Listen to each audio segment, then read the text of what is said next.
So hello. I don't even know the name of our team, to be honest. But yeah, let's get to it. So we press play, and we've got a menu, and it starts doing a bunch of things. So this game is an endless runner, and you can't collect coins by going into the side of them. You have to jump over them, and you can't stop the character. He will continue running no matter what. So it's basically all playing off of one button.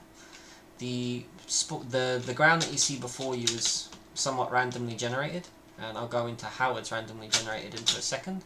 If you fall below the crack, you die, so it's quite literally stay alive kind of thing.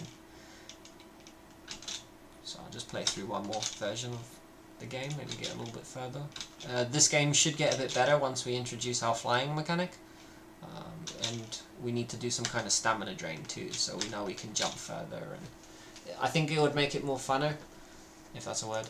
So let's have a look at the code. Most of the code actually runs inside just one object. The premise is pretty simple.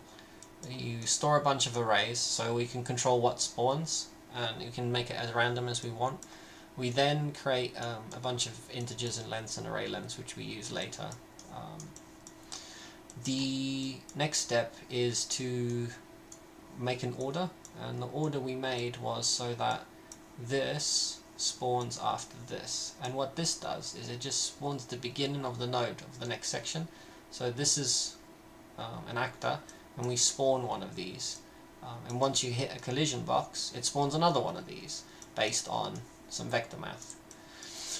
The delay is just so we delete this component so we don't create a stack overflow, and then that way you always hit one at a time and you can only go to the left.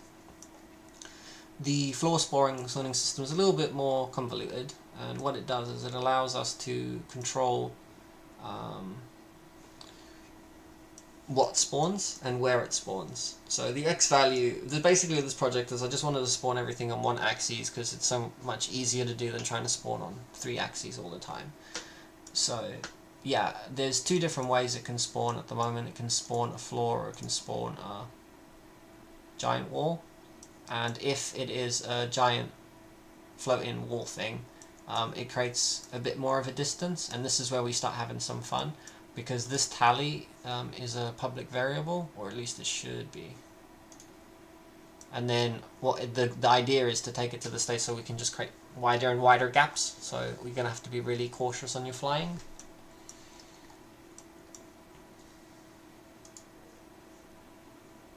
And all the models are instanced, so it's pretty efficient.